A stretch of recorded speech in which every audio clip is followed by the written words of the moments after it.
আপনি যদি পোস্ট অফিসে এমন একটা স্কিম খুঁজছেন যেখানে আপনার টাকা থাকবে সুরক্ষিত, একটা দীর্ঘ সময়ের জন্য বিনিয়োগ করতে পারবেন এবং ভালো সুদ সহ রিটার্ন পাবেন, তাহলে পোস্ট অফিসের পিপিএফ স্কিম বা পাবলিক প্রভিডেন্ট ফান্ড আপনার জন্য খুব ভালো একটা স্কিম হতে পারে বা বিকল্প হতে পারে।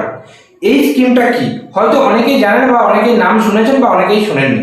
আজকে ভিডিওটি সম্পূর্ণ দেখুন, পুরো বিষয়ে বিস্তারিত এই স্কিমটা সম্পর্কে আলোচনা করব এবং এই স্কিমে বিনিয়োগ করে আপনি এককালীন শুধুমাত্র সুদ হিসেবে 18 লক্ষ টাকা পেতে পারেন। এটা কোনো গল্প নয়, ভিডিওটা দেখতে থাকুন তাহলে বুঝতে পারেন। প্রথমে জেনে এই পিপিএফ স্কিমটা কি। পিপিএফ স্কিম হলো প্রত্যেকটা স্কিমের মতো এটা একটা স্কিম যেটা ভারত সরকার দ্বারা পরিচালিত। এখানে রয়েছে ভালো পরিমাণে সুদ, একটা দীর্ঘ মেয়াদের জন্য বিনিয়োগ এবং কোনো রকম ঝুঁকি নেই, সম্পূর্ণ গ্যারান্টি সরকারের যদি কোনো টাকা কোনো ক্ষতি হয় আপনার। এটা হলো পিপিএফ। এখানে কত সময়ের জন্য আপনি বিনিয়োগ করতে পারবেন, এখানে আপনি ম্যাক্সিমাম 15 বছরের জন্য বিনিয়োগ করতে পারেন, মানে 15 বছর লক ইন পিরিয়ডের মধ্যে রাখতে হবে। 15 বছরের জন্য আপনি বিনিয়োগ করতে পারবেন আপনি যদি চান। তারপরে আরো 5 বছর করে বাড়াতে পারেন, এক্সট্রা 5 বছর করে আপনি বাড়াতে পারেন, সেটা আপনার ইচ্ছা, কিন্তু মিনিমাম আপনাকে 15 বছরের জন্য কিন্তু এখানে টাকা রাখতেই হবে। এবার আপনি দেখা গেল এখানে কত টাকা বিনিয়োগ করবেন, মানে বিনিয়োগ করার লিমিটটা কত। এখানে বছরে মিনিমাম 500 টাকা, ম্যাক্সিমাম 1.5 লক্ষ টাকা আপনি বিনিয়োগ করতে পারেন। মিনিমাম 500 টাকা, ম্যাক্সিমাম 1.5 লক্ষ টাকা এক বছরে আপনি বিনিয়োগ করতে পারেন। এখানে যে সুদের হারটা রয়েছে আপনি দেখতে পাচ্ছেন, সেটা যে 7.10% সুদের হার রয়েছে, যেটা একটা ভালো রকম সুদ সহ কিন্তু মানে সুদ আপনি পাচ্ছেন। এবং এখানে আরো একটা স্পেশাল সুবিধা রয়েছে, কি জানেন?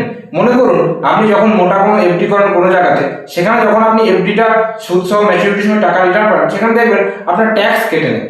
কিন্তু এখানে এইটিসি অনুযায়ী, করের এইটিসি ধারা অনুযায়ী এখানে কোনো রকম সুদ কাটবে না, মানে এখানে এক্সেম অর্থাৎ ইই এই হিসাবে আপনার কোনো রকম এক্সট্রা ট্যাক্স কাটবে না। মানে কি, আপনি যে টাকাটা বিনিয়োগ করছেন তার উপরে কোনো ট্যাক্স কাটবে না, যে সুদটা পাচ্ছেন তার উপরে কোনো ট্যাক্স কাটবেন না, সুদ সহ যা রিটার্ন পাচ্ছেন তার উপরে কোনো ট্যাক্স কিন্তু এখানে কাটবে না, সম্পূর্ণ টাকাটা আপনি ফেরত পেয়ে যাবেন।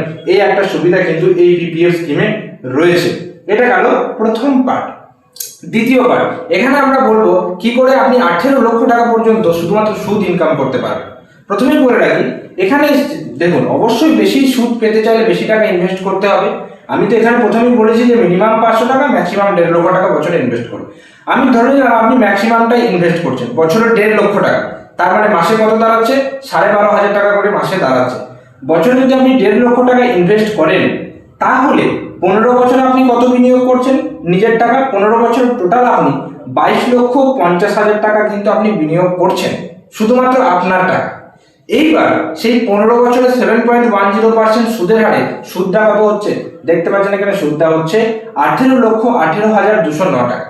এবং সময় শেষে সুদ সহ আপনি রিটার্ন পাচ্ছেন 40,68,209 টাকা। এই টাকাটা আপনি সুদ সহ রিটার্ন পাবেন 15 বছর পর। দেখা গেল আপনি আরো 5 বছর করে টোটাল 10 বছর এক্সট্রা করেন, সেক্ষেত্রে কিন্তু আপনি 1 কোটি টাকার বেশি সুদ সহ রিটার্ন পেতে পারেন। মানে কম্পাউন্ডিং ইন্টারেস্টে সুদ ক্যালকুলেট হয়, যত সময়ের জন্য রাখবেন আপনি কিন্তু মোটামুটি ভালো টাকা মোটামুটি এখান থেকে পেতে পারেন।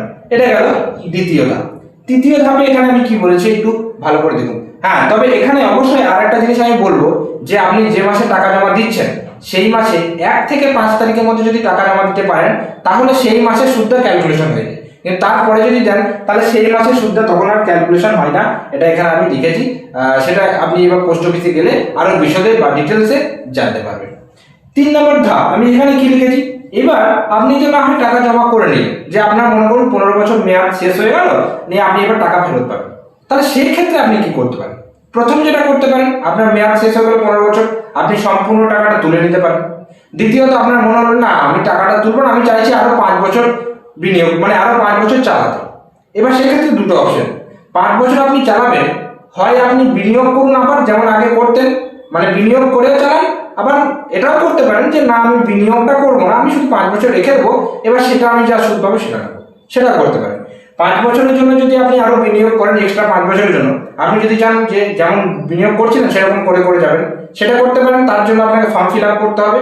আর যদি ভাবেন যে না আমি আর বিনিয়োগ করবো না, তাহলে আপনার যে টাকাটা জমে আছে তার উপর যে সুদটা হবে কম্পাউন্ড ইন্টারেস্টে, সেইটা ওই 5 বছর পর্যন্ত কিন্তু আপনার পাবেন।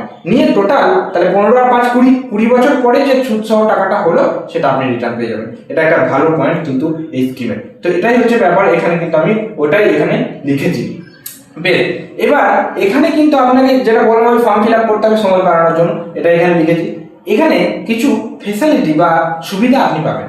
কি কি সুবিধা?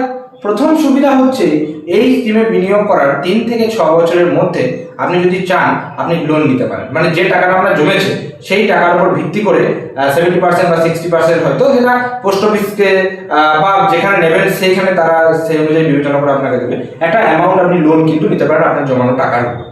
এছাড়াও আপনি যদি চান আপনার যখন 60 বছর চলবে 60 বছর পরে আপনি কিছু টাকা আপনার ওই পিপিএফ থেকে তুলে নিতে পারেন। মানে যে টাকাটা আপনি জমিয়েছেন কিছু টাকা তুলে নিতে পারেন, সেই ফেসিলিটিও কিন্তু পোস্ট অফিস দিচ্ছে। এটাই কিন্তু আমি এখানে লিখেছি। এবং মেয়াদ শেষে সেটা আপনি ইজিলি ট্রান্সফার করতে পারবেন যে কোনো ব্যাংকে বা যে কোনো পোস্ট অফিসে বা অন্য কোনো পোস্ট অফিসের ব্যাংকে, মানে পাস বইয়ে সেটা কিন্তু আপনি ট্রান্সফার করতে পারবেন। এটারও সুবিধা কিন্তু এখানে রয়েছে। তো সর্বোপরি এই স্কিমটা একটা ভালো রকম স্কিম।